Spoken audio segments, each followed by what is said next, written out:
अस्सलाम वालेकुम अहबाब। डॉक्टर इमरान ज़फ़र एक नए ऑडियो पैगाम के साथ आपकी खिदमत में हाजिर है।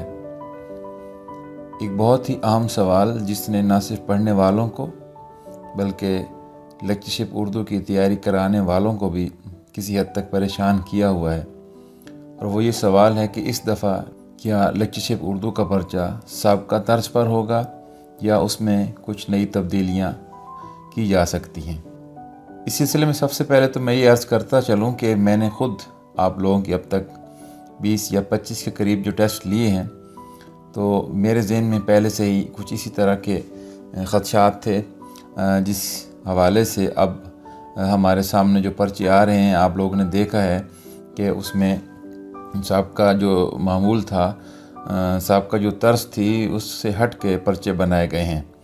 तो मैंने जितने भी टेस्ट लिए हैं वो इस बात की गवाही दे रहे हैं कि पर्चा जो है वो साबका तर्ज का नहीं होगा, बल्कि वो थोड़ा सा मामूल से हट के होगा। तो इस सिलसिले में कुछ चीज़ें मैं आप सबके साथ शेयर करना चाहता हूँ कि पब्लिक सर्विस कमीशन के इस सेशन में जो पर्चे हुए हैं उनको देखकर ये लग रहा है कि 50% पर्चा मुश्किल और 50% मुश्किल तरीन होगा, जबकि पहले जो पर्चे हुआ करते थे उसमें 1/3 आसान, 1/3 मुनासिब और 1/3 मुश्किल पर्चा हुआ करता था। लेकिन इस बार 50% मुश्किल और 50% मुश्किल तरीन पर्चा आ रहा है।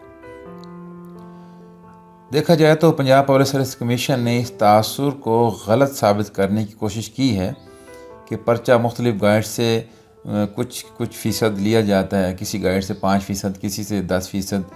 तो इस तरह से जो है एक पूरा पर्चा जो है बना दिया जाता है। लेकिन इस दफ़ा जितने भी पर्चे इस वक्त तक आए हैं वो इस बात की तायद करते हैं कि बाज़ार में बिकने वाली मुख्तलिफ़ मेयारी या गैर मेयारी गाइड्स को नाकाम बनाने की भरपूर कोशिश की जा रही है।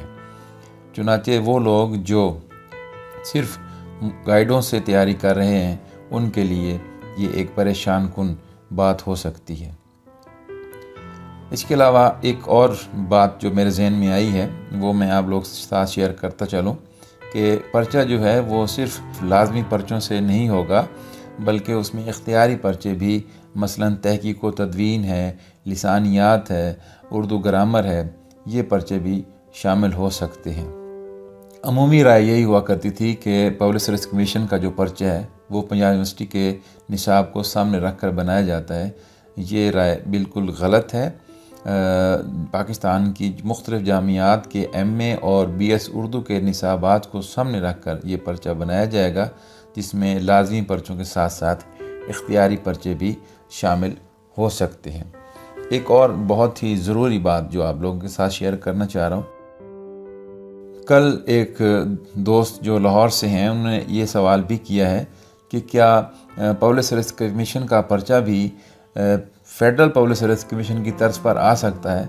तो इस सिलसिले में एक दो गुजारिशात हैं कि फेडरल पब्लिक सर्विस कमीशन का जो पर्चा होता है उसके में ज़्यादा ग्रामर भी पूछी जाती है, जिसकी वजह ये है कि जिन कॉलेज में असातिज़ा भर्ती होते हैं वहाँ पे 6ठी क्लास से 12वीं क्लास या इंटर क्लास तक के बच्चों को पढ़ाना होता है, इसलिए ग्रामर का हिस्सा जो है वो फेडरल पब्लिक सर्विस कमीशन में ज़्यादा पूछा जाता है। तो बहरहाल दुश्मन को कमज़ोर नहीं समझना चाहिए। तो आप लोगों को चाहिए कि आप लोग 9वीं और 10वीं क्लास की जो कवायद उर्दू है उस पर एक नज़र ज़रूर डाल लें। सबसे अहम सवाल जिसकी तरफ अब मैं तवज्जो दिलाना चाहता हूँ वो ये है कि हमारे बहुत सारे उम्मीदवारों को इस हवाले से सख्त परेशानी का सामना है कि ये मुहावरात कहाँ से आते हैं। चुनाचे इस मुश्किल का हल भी मैं आपको बताने जा रहा हूँ। एक बात तो ये ज़हन में रखिएगा कि ये मुहावरे जो हैं किसी भी आम किताब से, जैसे 10,000 मुहावरे हैं, इतने हज़ार मुहावरे हैं, इनसे नहीं लिए जाते। ये मुहावरे जो हैं मुख्तलिफ़ लुगात को सामने रख कर उनसे लिए जाते हैं। ताम एक किताब का नाम मैं आपको बता रहा हूँ, उस किताब का नाम है दिल्ली के मुहावरे। इस किताब से मुहावरे जो हैं वो दिए जा सकते हैं, क्योंकि साबका पर्चों को देखकर ये अंदाज़ा हो रहा है कि पेपर सेटर्स में कोई ना कोई एक ऐसा मुम्तहिन ज़रूर है जो अहले ज़ुबान है, जो दिल्ली, लखनऊ کہ محاورے اور روزمرہ کو اپنے پرچے کا حصہ ضرور بناتا ہے۔ تو یہ میں آپ کو ایک چھوٹا سا اشارہ بھی دے رہا ہوں کہ پیپر سیٹر کون ہو سکتا ہے، اور دوسرا یہ ہے کہ اگر آپ کے پاس یہ کتاب دلی کے محاورے ہے تو یہ آپ ضرور دیکھیے گا۔ اللہ تعالیٰ آپ سب کا حامی و ناصر ہو۔